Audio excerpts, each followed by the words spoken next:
Okay. No, you're on. All right. So I'm going to be talking to you about the covenant that you all picked up when you came in. So in addition to getting to know each other, you're probably going to get to know Sarah and I a little bit more.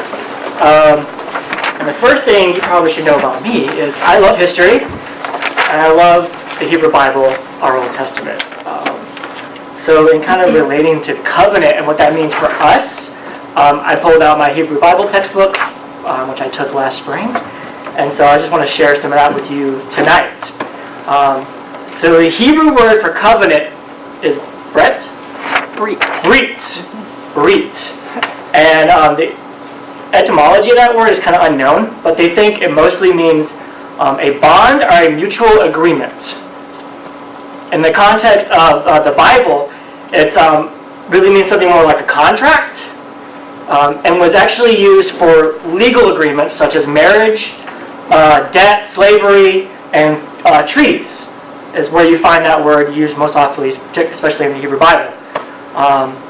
In fact, the Israelites characterized their relationship with Yahweh using the language of a contract or a treaty that as such existed in the time period of the ancient Near East. And including in some of that language was what you would find for a marriage covenant, because marriage was kind of a contract back then between families. I know. What? So for example, in Hosea, "For I desire steadfast love and not sacrifice, the knowledge of God rather than burnt offerings." So that word, steadfast love, means a mutual loyalty of the parties in marriage relationship. Another term that you hear often when you read the OT is we read to make a covenant. Now that literally means to cut a covenant. And the reason for that is, in these times, covenants were sealed or ratified, those are my words, by offering a sacrifice. So Noah, Abraham, Moses, when they speak of covenants, it's always followed by a sacrifice. So when Noah first got on dry land, he built an altar and killed a couple birds. And then, we have the rainbow sealing the covenant that God will not kill anybody again. Now today, we're asking you to look at and sign your covenant. There's some strong language in there, and that's for a good purpose. We want to, y'all to realize the importance of the significant journey that we're going on together. And I'll go through the specifics of it here in just a minute. Now, we're not going to be literally sacrificing anything to seal and bond ourselves to this covenant. But we are asking you to show loyalty and love to this community, and to offer yourselves up to your time, your prayer, and your engagement in this community, and bonding with your neighbors for as long as you are members of SoL. And so that's kind of the really importance behind it. So if you're looking at your covenant, number one is I will stay committed to the duration of 10 weeks of SoL discipleship.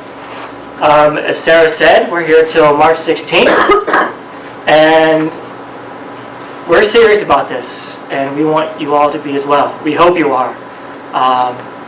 We're excited about this. This is new for me. I don't know if Sarah's ever done this before. Nothing this strong, nothing this good, yeah. It's going to be awesome. I think it's going to be incredible. I don't know if Sarah has anyone here about the relationship with lay leaders and the church growth, and then when Leah died. You could talk about that. Okay. Yeah. So at our conference in Detroit, one of the presenters shared there was this huge research done.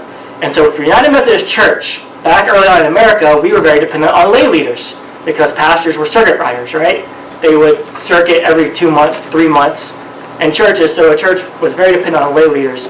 And it grew tremendously. Then there came a time where we had enough pastors, so the pastor came in, and it's like, oh, I'm the pastor, I get to do everything, and it stopped growing. And so the conclusion of this research paper, which I should probably get, because I should probably email somebody and find that, was that the church started to stop growing when they started to really depend and trust the lay leadership of the church to help it grow. And so that's like really the importance of this. I'll get those numbers so I can show you specifically. But those numbers just fascinated me at the conference. And that's actually number 2, so you're right on, yeah. I will pray and connect.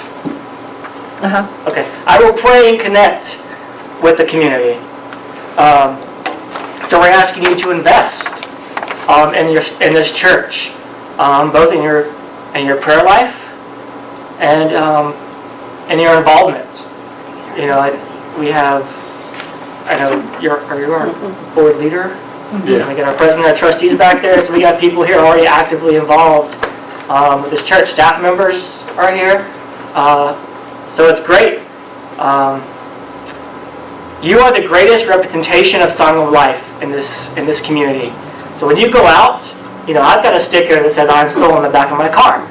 You know, that relates me to this church, and so through your actions and your words, you reflect upon that. Number 3, I will fully engage in the discipleship process. This is not something to just come, sit at, twiddle your thumbs. We're going to be asking for active engagement, conversation, input, your opinion. We care about it. We want to know what you think. And if you need childcare, we'll provide it. Doesn't appear anybody. Well, you guys might. Somebody actually messaged earlier today asking about it. Oh, okay. So Yeah, here we we just need go. a couple days notice. Okay, we need a couple of days notice. Thank you. It was more of a couple hours. Right. We do need a couple of days notice. Sarah's already gone through the timeline, so you know what that's going to look like. Number 4, I will defer to SoL leadership. So there's going to be times when staff members and certain lay leaders might make a decision for the church that you don't like. It happens. We all can't be happy. Let's just be honest about that. But you need to trust that these people have what's best for the church in mind as we move forward. Can I say one yeah, thing go about ahead. that? So, do you know who Rick Warren is? Yeah. Oh, yeah. The purpose-driven life guy, Yeah. right? So he's the pastor at Saddleback, right? Is that right? Okay, so somebody came up to him and said, you know, I don't like all this stuff you do at Saddleback. And he looked at them and he said, you know, I don't like all this stuff we do at Saddleback. But because he was making the point, like, it's not about me. Like, it's not about me making every decision. It's not about everything being exactly what I like, even if I am the pastor. And I'll be the first one to say that that's the direction that our church has to, like, we're kind of changing our way of thinking, I think, in that way. When you start out with a small church, the pastor is so much a part of everything that happens that, yes, they are making pretty much every decision along the way. But as the church grows, it becomes more and more important that we do what, like Asa was talking about, and that the lay leadership means more and more, and that we don't really take votes, but yet we understand the idea of consensus. It's not about me, and it's not about you. It's about us as the body of Christ. So that's what this one means when we defer to the SoL leadership, even though we may not like every single move that is made. We know that we want to support the vision of this body. So, okay. Thank you. And then lastly, I will volunteer and lead where needed. We all are here because you want to be leaders in this community, help look forward, be visionaries in our church, which takes leaders and volunteers to know the people, this community very intimately, and to help lead for what's the next people who come up, because you can't. What was Stuart? Was that who preached the first Sunday I was here? The guest speaker. Larry? Greg. Greg. Greg? Yes, your friend. Oh, Greg, yeah. It's like he said, you know, if you lead one thing continually, that doesn't give anyone else new an opportunity to step in and take over. So, we need to be leaders and then train up the ones who are going to replace us. And that's it. Is that it? Do you want me to quote John Wesley? Yeah, that's a good one. Awesome. John Wesley, we all know John Wesley. I love John Wesley quotes. Give me 100 preachers who fear nothing but sin and desire nothing but God. And I care not a straw whether they be clergy or laity. Such alone will shake the gates of hell and establish the kingdom of heaven on earth. Ladies and gentlemen, our founder.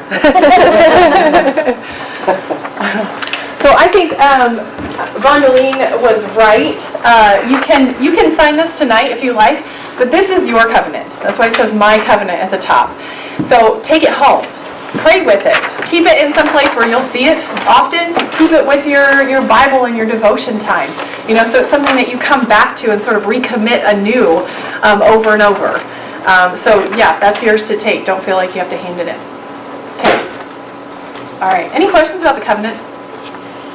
Can I take it to the attorney to have him look at it? Yes. Could you have them revise it? Because I don't know very much of that language, so Okay.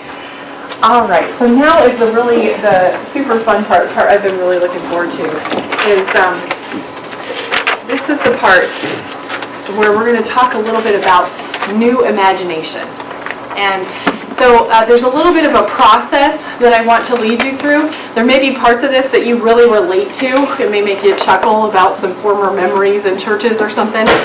But I want to talk about different stages that we can go through in order to process our own ability to accept something new, our own ability to sort of morph and change throughout this process.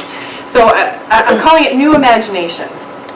And I don't need my board. So you've been properly welcomed. No more. Okay. We're going to start with a couple of hills and a valley.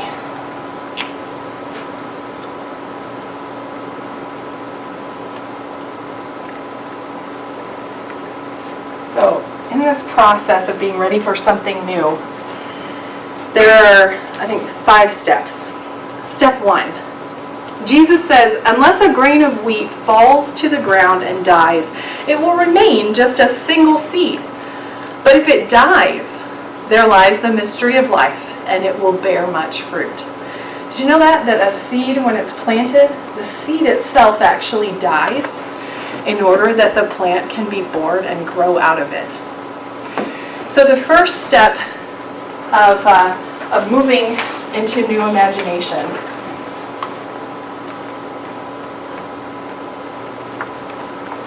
is denial. Denial of what is happening, denial of what we're going through. And I want us to bear much fruit as a church. And so to do that, the first step is that we must die. Or come to the end of something that has come before. So the step 1 is that we have to go through, I guess it's actually probably up here, is that there has to be a form of letting go of a time of death. So we all have to go through some version of this first step, and it may look different for each life, right? So in 1 Corinthians 12, it talks about how a healthy church involves many parts. That's the many parts of the body. And so I want you to think about this stage and all the valley that we're going to go through in the context of your own life, because it won't look the same for each person. Now, every one of us has an opinion about what makes a good church. And so, when we were talking about following the SoL leadership, and you may not agree with every single decision that's made, that is exactly what we're talking about when we talk about this idea of death or our denial at facing this process of letting go, right? Because we've all, maybe been in a situation, whether it's in the church or in work or in school or in family or something, where you felt like, I want to be the one to call the shots. And sometimes you get into a point of leadership where you feel like, oh, well, this is my chance, right? This is my chance. I'm going to get to create or call the shots or make it the way that I want to make it. But this first step of letting go and acknowledging the end, that may be the piece of it for you. Is that as we move forward and we're discovering the strengths and the weaknesses of ourselves and one another, and we're listening to the visioning overall of the church, is that it's going to be really important that we let go of whatever has come before and whatever, at one point we thought should be the ideal church. That is something you have to let go in order to make room for something new. Does that make sense? Yeah. It's hard. It's a lot easier said than done. It's one of those things. So that's why we'll be using the consensus model as a church as we go forward. Like our leadership board won't be taking a vote when you think of like Robert's Rules of Order. That's not the way that they'll operate. They'll operate on a consensus model. For the church to be healthy, we actually need to be a theocracy instead of a democracy. A theocracy means that everyone is under the lordship of Christ. So if we're going to be a healthy church for generations to come, we have to die to our own expectations and realize that together there will be a variety of ministries, of ideas, of directions that are new to all of us. And the worst thing that we can do is to just hang out in this stage of death and denial. We've got to move forward. But that can be kind of hard, right? So moving forward from death and denial, everybody's going to bring their gifts and their ideas to the table, and sometimes we may not be ready for that. We may not be ready to quite hear the crazy idea that somebody else just pitched, right? So then we get to the next stage, which is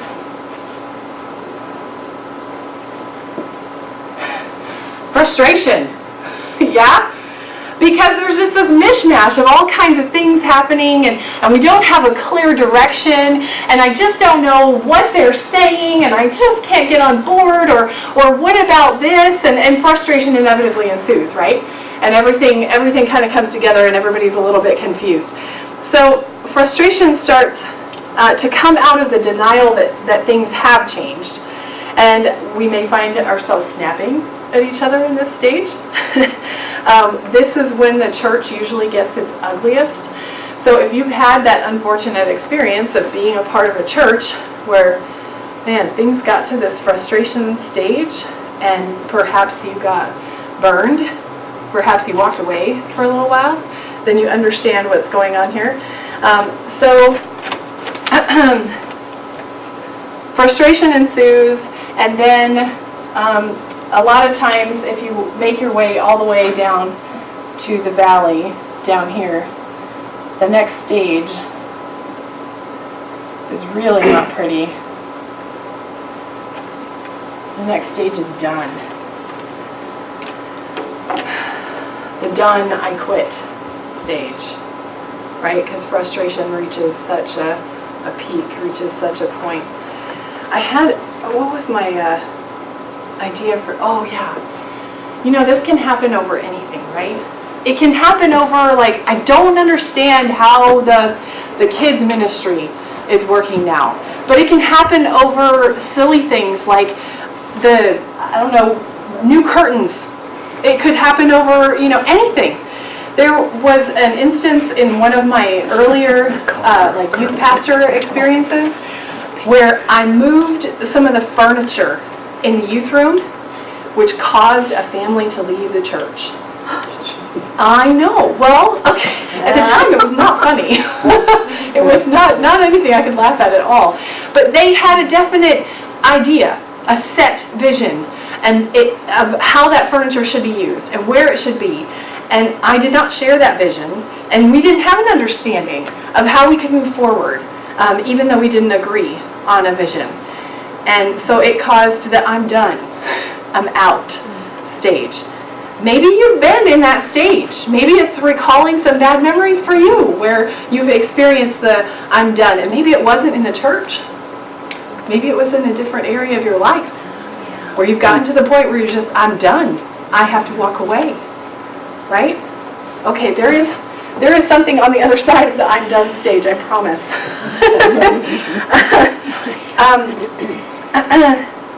There are, I don't know if I can do this. Okay, there are some scriptural examples of the I'm done stage. So think about King Solomon. Now, King Solomon was the one that God used to build the Holy Temple in Jerusalem. His father David came before him and made all this like vision and plans and stuff, but Solomon's the guy who got to build it. He literally had like everything he could ever want. And he got to be like the high and mighty, I mean, so amazing, the best king ever, King Solomon. And yet, he stops and he sort of writes this, I guess you could call it a journal entry of sorts. It's called Ecclesiastes. and he reflects on his life, and it's not so good. Like, his perspective of what's going on is not so good. In fact, he uses the word meaningless 37 times. Meaningless, the guy who got to build the temple. Meaningless. His life, that's how he felt. He says, I tried the pursuit of knowledge. Meaningless. I tried pleasure. He had access to any kind of pleasure imaginable. Meaningless. He tried more wealth. Meaningless. Power. Meaningless. Talk about a Debbie Downer, right? Right? So, in fact, look at how he started the book. He says, what has been is what will be, and what has been done is what will be done. There is nothing new under the sun. That's Ecclesiastes 1:9. So take a wild guess where you think King Solomon falls on the chart at that point. He's just done. He's just done. Now, the Bible, I think, it says that there's nothing new under the sun. And I agree. I agree with Solomon's assessment of that, is that there's nothing new under the sun. However, God is bigger than that. Okay? God is not bound by everything that's under the sun. God is not even bound by creation. God is bigger than that. And so, even when we're done, there is always hope that something new can come. And so that's on the way back up. Is hope. Hope that a new day is coming. So after King Solomon died, a few hundred years actually after King Solomon died, another man came along named Ezekiel. And he had a vision from God. And he wrote these words that say, a day is coming when I give you a new heart. And I will put within you a new spirit.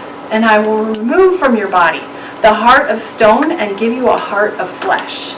That's Ezekiel 36:26. And of course, he's talking about Jesus and the Holy Spirit. What a gift. Now, notice the words, this new heart.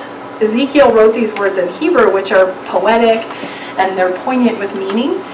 There are two ways to translate the phrase. One is new passions, and we will have new passions. That's what will come out of this, is new passions.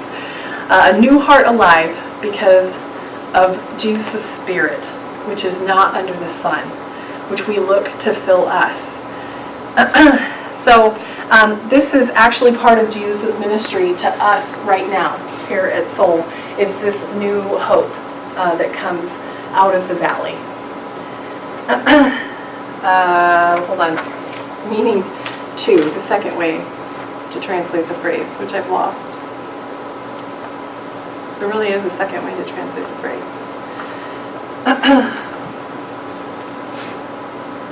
Oh. Well, let's talk about hope for a minute then. We're going to move on.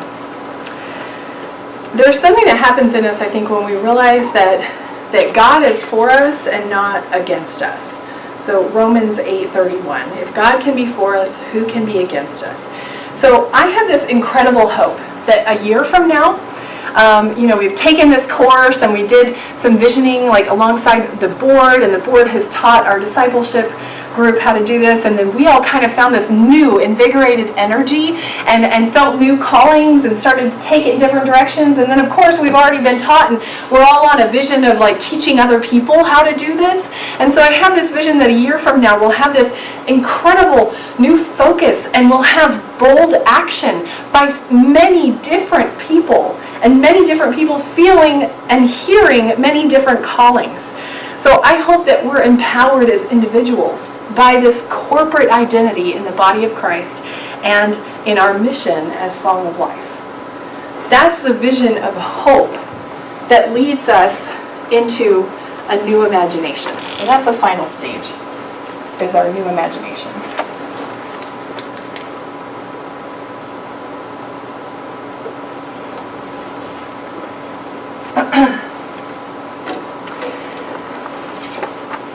So one of the pastors that taught at our Detroit conference, he came to know Christ when he was in college. And so he told this really funny story about how he showed up at class one day, like when he was a new Christian, and he just really wanted to show the world that he had this new faith and he was all on fire for God. And so he got himself a crucifix. I don't know why, but got himself a crucifix like much bigger than my little pendant here, and hung it around a chain around his neck, and he wore it proudly to class, until this girl stopped him and said, "What are you wearing?" And it had never occurred to him that this might be strange. And she said, "Jesus isn't dead, Why do you keep him on the cross?" If you've been Catholic, I'm sure you've heard this. Yes.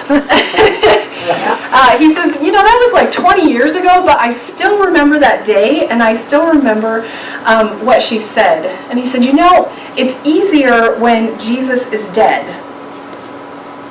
We're better as Good Friday people. Because when Jesus is dead, he can submit to our programming and our plans. And we always know where Jesus is if he's dead, right? He's in the tomb. There's no surprises lurking around the corner. Where is Christ going to show up? Because resurrection can be a little bit frightening. It's unpredictable. I mean, who would have predicted that Christ would have risen from the dead? No one. No one. Our risen Lord is definitely loose in the world. Right? Christ is active in this community. Christ is active in places where we would not even think. A friend of mine, I just spent the last 2 days with the Board of Ordained Ministry. I'm actually the registrar for our conference, Board of Ordained Ministry. And we were interviewing our provisional candidates. And one of the candidates is a friend of mine, and we were roommates in college for a couple of years, and she was talking about her experience of living in Japan. And someone asked her as part of her interview, like, what did you learn? Like, what was the biggest thing that you got out of living for 4 years in Japan? And she said, I got the understanding that Christ is alive everywhere.